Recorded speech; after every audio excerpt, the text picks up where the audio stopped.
মা তুমি এখানে চা বেচতেছো, তুমি আমার আর কত কষ্ট দিই। আমার বউ আমার বললো চা বিক্রি করতেছো, আমি এই কথা শোনার পরে নিজেরা সামনে রাখতে পারি। আমি এই জন্য তোমাকে নিতে আসছি। আমি থাকতে তুমি এত কেন কষ্ট করো?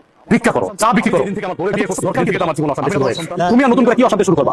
অথচ দেখো আমার বাড়িতে থাকার কথা তোমার, অথচ তুমি না থেকে আমার শ্বশুর থাকছে। শ্বশুর থাকতেছে নন স্টপ দিনের পর দিন, রাতের পর রাত ভালো মন্দ খাইতেছে। তোমার নাকি বের করো। বাহ, এই বাড়ি তোমার, তোমার কথা মতো চলবে। এই বাড়ি আমার, আমি আমার টাকায় কিনেছি, পরিশ্রমের টাকা দিয়ে কিনেছি। আর চাকরিটা করতেছি পরিশ্রম করে, কিন্তু চাকরি করে টাকা উপার্জন করে। হ্যাঁ মানলাম, তোমার বাবা আমাকে চাকরি দিয়েছে, সে অনেক সহযোগিতা করছে, আমি পর্যন্ত তার টাকা দিয়ে দেবো। কিন্তু তুমি কোনো কথা বলবা না আমার মার বিষয়ে। আমি বাইচে থাকতে তোমার মা এই বাড়িতে থাকতে পারবে না, তাহলে তোমার সাথে আমার সংসার টিকবে না। কি হয়েছে মা, এত চিল্লাচিল্লি করছিস কেন? আপনার মেয়ে আমার মাকে এই বাড়ি থেকে বের হয়ে যেতে বলছে। আমার মাকে সে সহ্যই করতে পারতেছে না। আপনি জিজ্ঞেস করেন কেন আমার মাকে সে সহ্য করতে পারতেছে না?